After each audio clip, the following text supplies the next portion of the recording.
Icelandic road trip day 4. We just hit the road after spending the night at this beautiful river, almost under a bridge, and we decided to pull off and restock our water supply.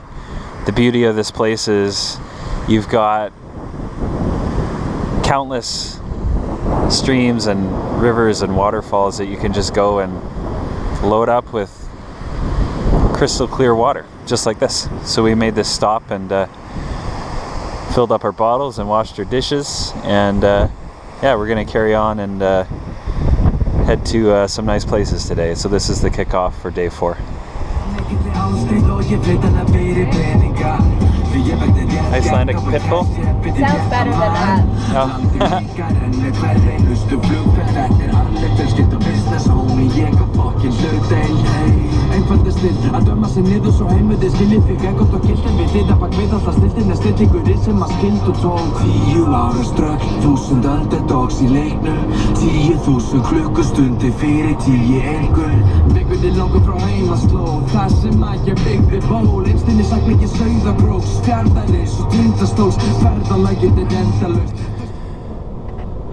So we're driving along and we decided to pull off just to get a real sense of this wind that we're experiencing right now.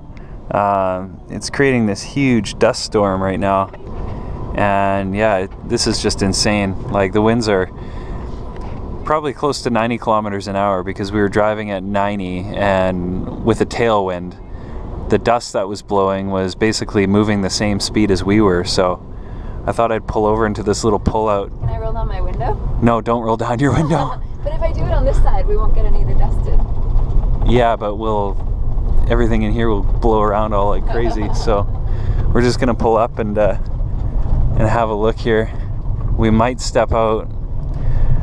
They warned us at the rental car place that if we're opening the doors, like, mind the wind speed. So to try to turn the vehicle into the wind so that the wind doesn't rip the doors off.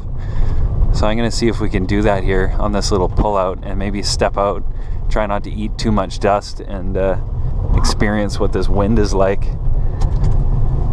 Let's see here. Holy smokes. Oh God. You're gonna die. Alright, I think I'm facing into the wind. We'll find out as soon as we open the door. Turn the car off.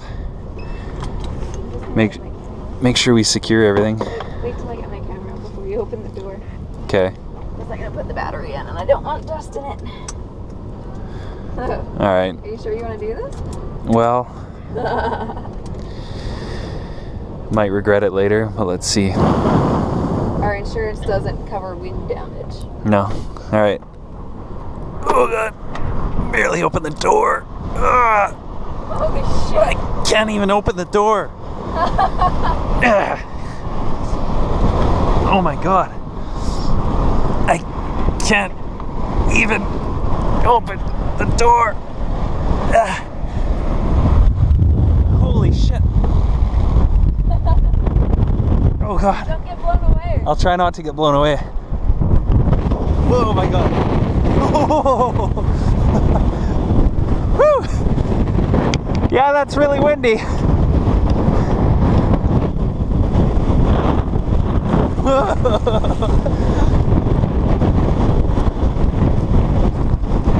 Oh man.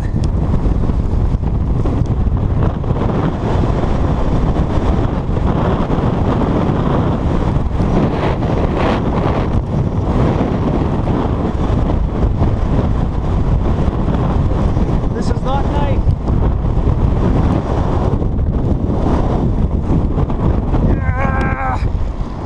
Oh God.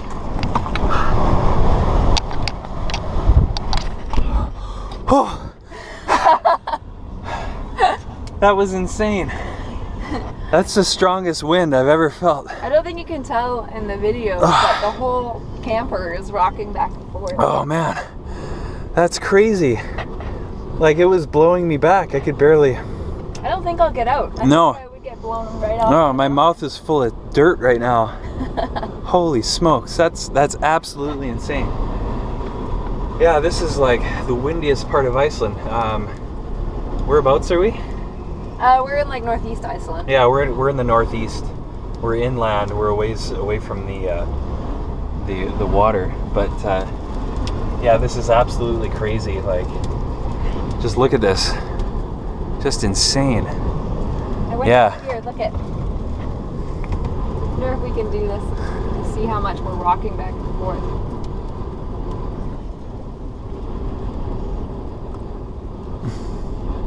Yeah. Yeah, it can probably tell on video because the whole vehicle is shaking. Oh wow. Well, let's carry on.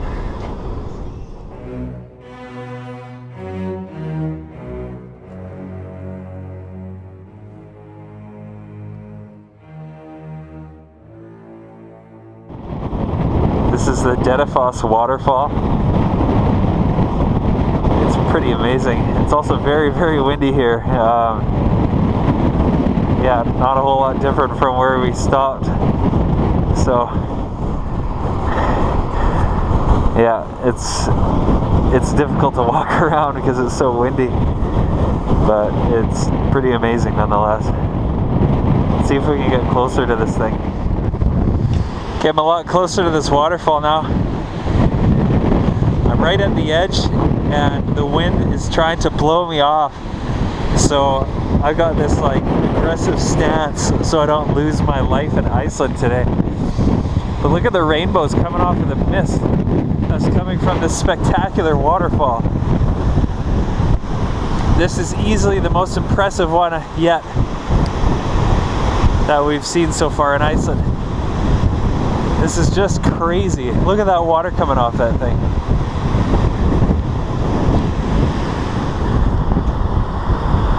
You wouldn't believe it, but this is actually the driest region in Iceland, despite all this water.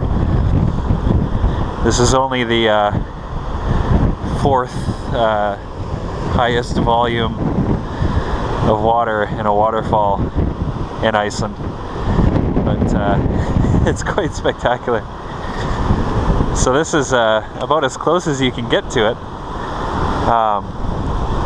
Looks a lot safer over here. There's no like steep ledge, but I can get right up close to this water and give you a perspective.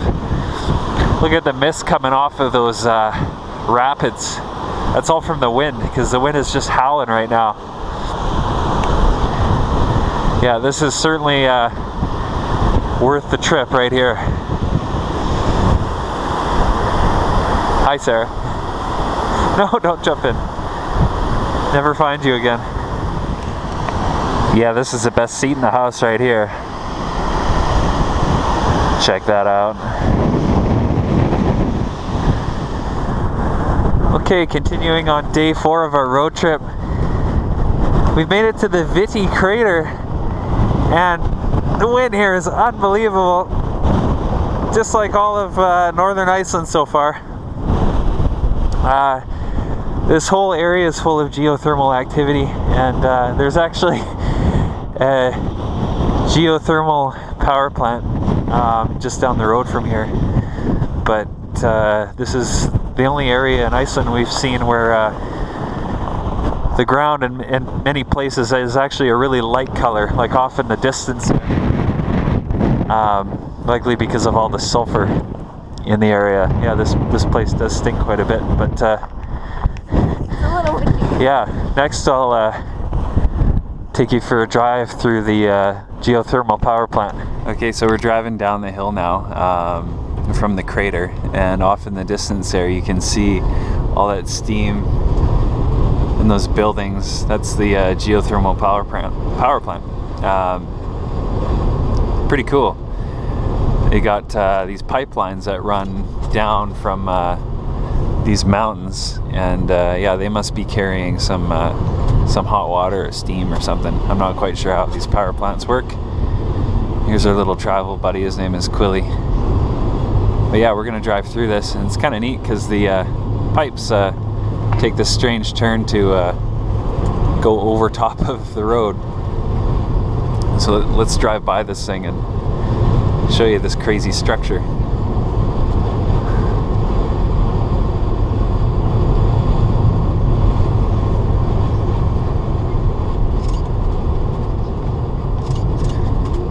Yeah, here are the pipes. I imagine that they are hot to the touch. It smells so nice in here. Oh yeah, the sulfur smell right now is really strong. Yeah, there's our power plant. Looks pretty unique. Never seen a structure like that before. I think it's like over 90% of Iceland is run on geothermal energy, which is pretty awesome because it's super clean and they have lots of it here. So. Yeah, and the remaining power source would be hydroelectric power. So yeah, you might as well use all the powerful rivers and heat source in the ground, you know, as much as you can. So now we're onward to a hot spring. Hopefully we're going to take a dip pretty soon. All that wind is filling us full of grit. So to the hot spring. Okay, not quite at the hot spring yet, but we had to stop. We had to stop and pull over to check out this shower on the side of the road that has warm spring water coming out of it. So that's kind of neat. If you need a shower right on the side of the road, a couple kilometers down from the geothermal power plant, then this is the place to go. Unfortunately, there's a sign that says no overnight parking here, so this would be a pretty cool place to camp if you could. Okay, so there's our camper parked just in front of the shower there, and I thought I'd go over here and check out this little creek. You know, it looks like any other creek, other than it being a little silty looking, but this water is actually warm. That's warm water. That's probably I don't know, maybe like 5 degrees warmer than what your average pool would be. So not quite hot tub, but that's nice water. You could take a bath in this and be very comfortable. That is awesome. I've never seen anything like this before. So soon after we left the Dedafoss waterfall on our journey through northern Iceland, we saw this sort of mountain off in the distance, and it really stood out because of its color, and I was wondering, oh, what could that be? Well, of course it's sulfur. This is a huge sulfur deposit area in northern Iceland. Pretty close by is that power station down that way where we had a little visit. So now we're looking at this area that just stinks a lot, and I'm watching this like dark gray water bubble out of the ground here. This is all natural. Apparently this area was used in centuries past as a sulfur mine, where they actually used sulfur here to make gunpowder. There's a steamy looking vent over there that I'm gonna go get a close look at here in a moment. Alright, check this out. Do you need to de-wrinkle any of your clothes? Well, this is a place to do it. Just stand downwind from this thing. Can you hear that sound? It sounds like the steam just firing out of there, like it's some sort of crazy kettle boiling. Pretty amazing.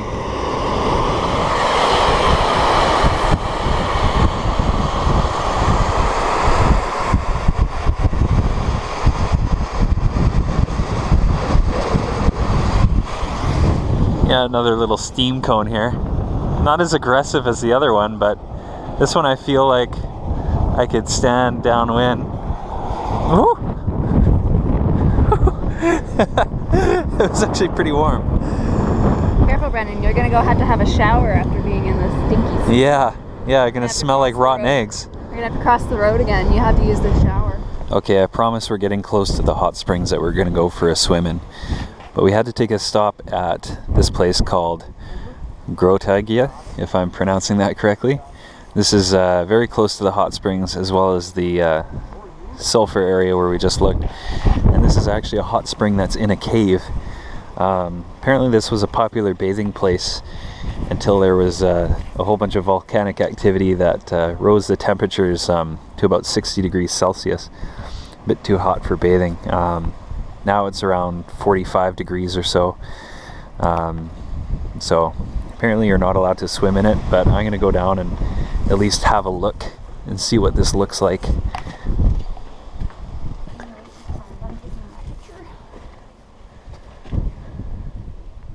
Sarah's just taking pictures, so I can't stand in the way. Just trying to get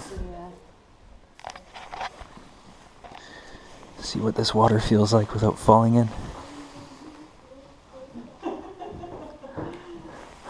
Oh, that's actually pretty warm.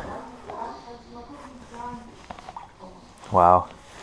I hope you can see it on camera here, but this water's got like a nice bluish hue. Yeah.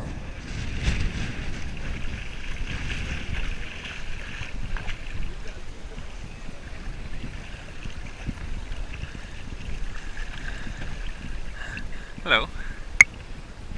Get out here. Yeah, I forgot my shorts in the car. Okay. Tell everybody where we are. We are at the nature baths that start with a J. And where are they? By what I like to call Lake Myvatn, but it's actually pronounced Myvatn something or other. Myvatn? Yeah. Let's call it Lake M. Yeah.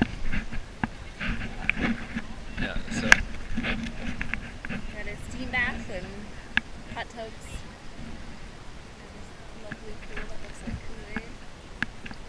Kool-Aid. Yeah. We're swimming in Kool-Aid, blue Kool-Aid. And I think the temperature was up there. It's 15 degrees outside, which is rather balmy. Yeah.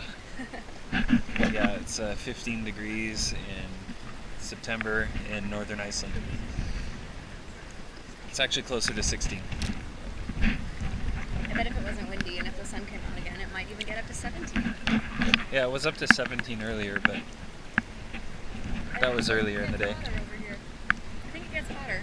Does it get hotter? It feels like it's getting warmer. Well, it looks like the source might be over here. Let's go over to the waterfall. Look at what's on the bottom. Yeah. I just pulled that off the bottom. Black rocks. Hey, Black Rock. Yeah, it's definitely getting hotter.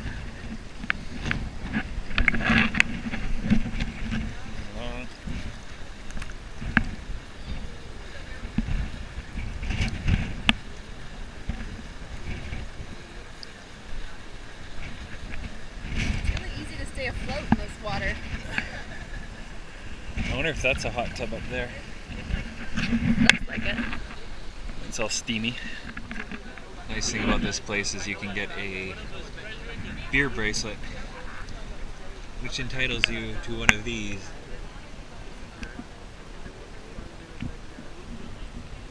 Delicious Icelandic beer.